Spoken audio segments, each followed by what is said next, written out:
Let's look at the other big tech mover after the bell. It is Microsoft, trading at all-time highs after its own earnings beat. Let's get out to Josh Lipton in San Francisco to tell us about those results. Hey, Josh.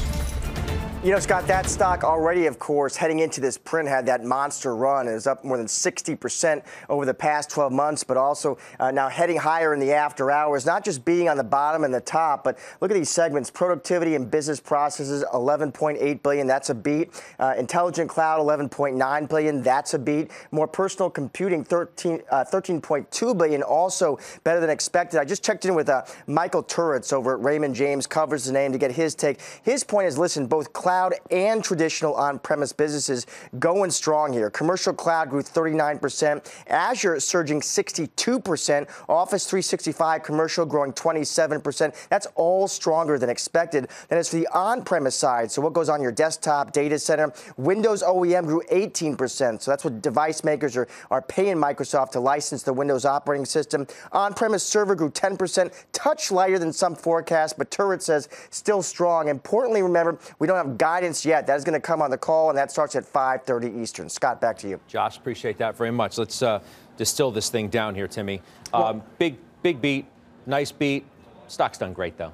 Stock's done fantastic, and I think people still don't really know what the multiple is on the stock. We know that a year ago, clearly we were wrong. I was wrong on a multiple that had it closer to the historic numbers. In terms of their ability to take market share in cloud, there's no question. I think we question where the margins are going to be in enterprise cloud at some point, even though these guys certainly are competing at the top of the list. I think the move that you've had in this stock is as much to do with the liquidity move overall in the markets. And if you look at NASDAQ and Microsoft, they're 23% of the NASDAQ 100. And they are the beneficiary of blind flows. Don't let the market's performance tell you that these guys deserve a higher multiple than they do. And at some point, the multiple does matter. The reaction after hours is very much like Apple in some respects. Yep. The stock had run so much into the number, you have to temper your expectations into how much more of a pop you can get, even on a good top and bottom beat. And that's what you're seeing in Microsoft. And I would say great. Up less than 3%. Yeah. Great numbers. Great quarter. Now, what do the kids say? Don't at me? Well, don't at me on this one, and I'll say it. I mean, I think this Microsoft quarter is far better than Apple's quarter. Yes, saying, yes, Apple is a great quarter. I get it. But,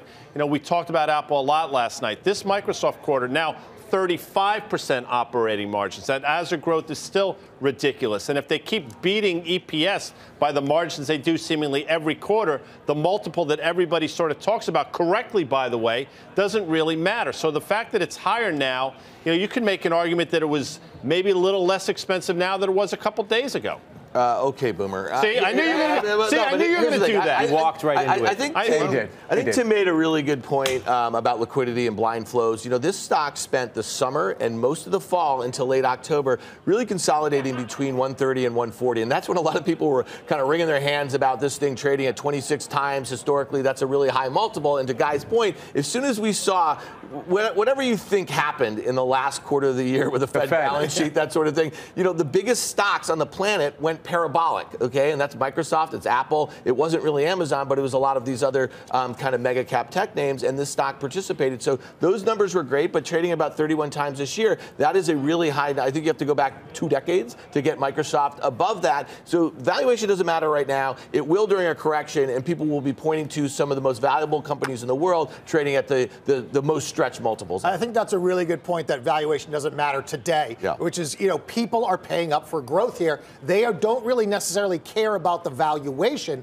So when something bad happens, you get destroyed because you have weak hands in there. So again, I look at Microsoft and say, if I'm long it, I hold on. Up 3.5% after the massive run. The trader in BK can't buy that. He has to wait for a pullback. It's one of the biggest issues I'm talking about is if you're not in these names, you're getting a smack in the face about how far the market has come and how far you think these kinds of stocks can continue to appreciate from here. If someone's looking at Microsoft right now, what do they do if they don't own it? Do you say you can't buy it? And this is evidence of why? Because the stock's come too far and how much is really left in the near term? So passive investors are buying it, and that's what's going on. Again, this is an uplift by passive investors. The move in Apple since essentially that move off of the June lows, where we all know is up 90%.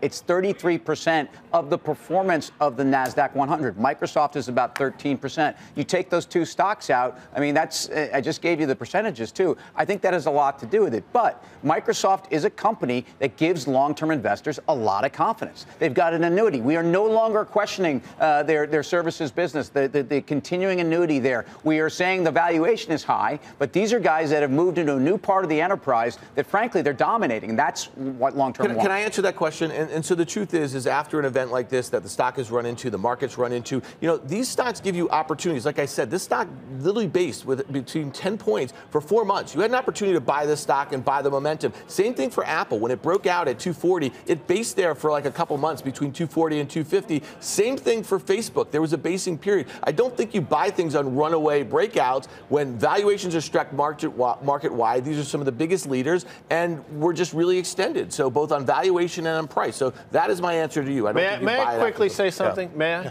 The way you just said that implies that Tim didn't answer. I thought Tim answered the question extraordinarily elegantly. Dan, well, that's nice, but Boomer, I can tell Dan. I think I had answered it eloquently as well. Anyway.